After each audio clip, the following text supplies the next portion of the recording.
7 days ago, the Australian government handed down a budget that is going to cost the average Australian investor tens of thousands of dollars more per year, and almost nobody is talking about what it actually means. I'm not talking about the headline stuff about housing. I'm talking about 3 specific things in the budget which will affect every investor, entrepreneur, freelancer in Australia or already left watching this video. Now, one of them is genuinely alarming. One of them confirms what I've been saying for the past year or longer. And one of them is actually a good thing, but it's the one that most people are going to miss. So stay with me throughout this video because it's very important that you absorb all 3 and understand that the window is closing, and this video is going to cover exactly what you can do to save it yourself. Now, I've been operating out of Georgia for over a year. I have an individual entrepreneur business here. I've set up my structure here. I've bought property here, and I pay my 1% tax here. I still watch the Australian tax system from the outside because it still directly affects me and the way that I know things are continuing to move, especially for people like me who have moved abroad and are going to also be heavily affected by these changes. So the 2026 budget dropped on May 12th. I've been through the papers, I've gone through everything, and here is what actually matters about these changes. So there's 3 things. The first is the capital gains tax that most people still don't fully understand yet. The second is what the government quietly did for the ATO that should concern every high earner. And the third is the one thing that they didn't touch in this budget, and possibly the most important thing in the entire 80-page document of the new budget. Now, the first one, as most people know, that in the last 25 years, if you sold an asset that you held for more than 12 months, you paid tax on only half of the money. That was the capital gains tax advantage, and it's a very key part of how many people have built wealth in Australia. It was not a loophole, it's just the way the system was designed. You hold for more than 12 months on any property or investment, and you're only taxed on half of the capital gains. But as of this budget, that is being replaced. As of the 1st of July 2027, the government is introducing a minimum of 30% tax on capital gains regardless of the 50% discount. They're discarding the 50% discount. No matter what, you will pay a minimum of 30% tax on any capital gains that you make. So what this means is that if we use $200,000 in capital gains as an example, you buy and sell a home, you make $200K in capital gains. As of the old system, you would only be taxed on $100K as taxable income. You'll be discounted that 50%. It would not be taxable. Under the new system, you will pay a minimum of $60,000 as 30% of the 200K. So this is a major shift in how wealth can be accumulated in Australia, a very negative one, and it can massively affect the tax that you're going to pay on profits in, for example, the property game. And here's what makes it worse. The government's papers say that over 83% of the taxes paid through these capital gains are by the top 10% of income earners in Australia. But what they failed to mention is that top 10% of income earners in Australia is around 120K per year, not necessarily people who feel particularly wealthy. This is the top 10% in Australia, and these are the people that are being massively affected by this. Now, like I said, this change does not kick into effect until the 1st of July 2027, so you still have a window to sort yourself out and save yourself with this, but it is not a big one. Now, the second thing, and this one is being skipped over, it is a lot less dramatic and relevant on paper, but for those of you like myself who are a decent income earner and you're possibly abroad or moving abroad, you should be very, very alarmed by this one. And that is that the ATO has just been given an additional $86 million in budget for compliance. Now, let me explain why that really matters, because generally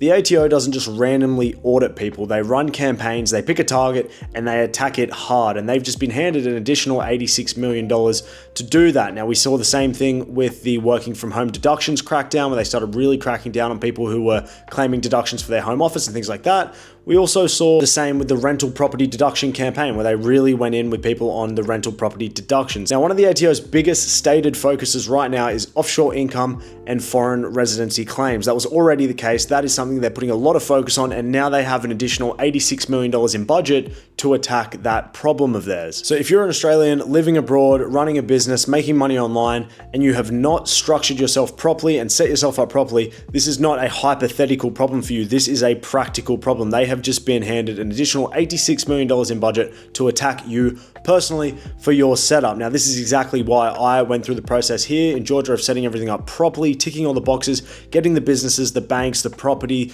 the tax residency certificate, getting everything sorted out properly, because I essentially can be almost certain that the ATO is going to come knocking and asking questions, and I want to make sure that I'm well prepared when they do. What they're essentially saying with that change in budget is that they know people are leaving, and they are going to fund the infrastructure to make sure they can come after those who don't do it properly. Now, that brings me in to the one thing that they didn't change, and this is probably where a lot of people are starting to fade on attention, so do not let that be you. This is a very, very important part. Now, the thing that has not been changed in this budget at all, was not mentioned once in the papers, is the tax residency rules. They did not change at all the process of seizing or gaining tax residency in Australia, which means that everything I've been saying on this channel for the last little while now is still completely valid. The process of seizing and avoiding Australian tax residency moving forward is still exactly the same, which means everything is still fair game. Now, everything I've covered recently about the Georgian IE, the 1% tax status here in Georgia, the whole setup and the way that you can take that pathway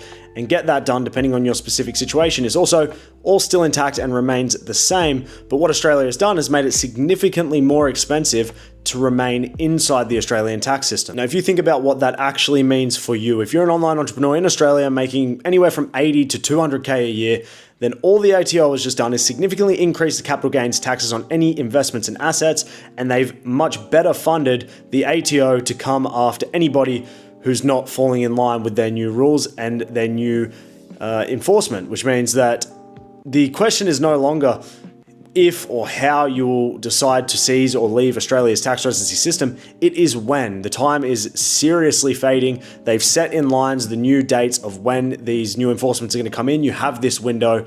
And like I said, I've been covering this for over a year. I've set up my residency here. I've set up my IE. I've set up my small business status. I pay 1% tax on all my income, and it's properly documented. It's all in order. It takes about 2 weeks to set it all up max from start to finish, and you're good, you're covered. You still have that window to get this done. So like I said, the time is now. It is no longer a matter of if or how, it is a matter of when. And the better option is before all of this new rules and shit that they've brought out now is going to kick into place, because that is coming very, very soon. So the 2026 budget is not just a housing story. It is a serious signal from a government running a $28 billion deficit that things are going up. The cost of being there, the cost of living, the taxes, the capital gains, it's all going up, and they are more and more heavily investing in the enforcement of their rules. While they're bringing that up, they're investing some of that new money they're going to get out of you guys into the ATO's enforcement. So you know that it is becoming stricter and more expensive. Bottom line is that the capital gains tax setup that people have been building wealth on for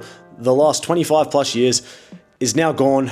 It's over. That's a run that is no longer running. The enforcement is, like I said, being boosted, and Australia is keying on more and more to people who are trying to leave and making it even harder. So if you want specific advice on your situation, a complete guide step by step, I have put a link in the description for my customized guide. You answer some questions, put in your income, put in your role, your job type, and that will show you a full step-by-step guide with a checklist of activities for you to do to get yourself out of that situation and get yourself where you are going to be looked after from not just a tax perspective, but a cost of living perspective, a lifestyle perspective, and many things that Australia is now starting to struggle to provide. So I hope this video has been helpful for you guys. If you have questions about the changes, what this means, and what some alternatives look like, leave them in the comments. You guys know that I've been covering a lot about Georgia. Check my channel, there is a lot there. I also have a free school community which you guys can join, ask some questions, network, meet some people who are in the same position, and continuing to take a serious look at their tax setup, their structure, and what they're going to be doing moving forward. Like I said, I hope this video has been helpful for you guys. I hope this has helped you to understand the serious changes that Australia is making to people like me or you, and people who are just trying to make a buck and live the honest life. I hope this has been helpful for you guys. I look forward to seeing you in the next video, and I will make sure it is a good one for you guys.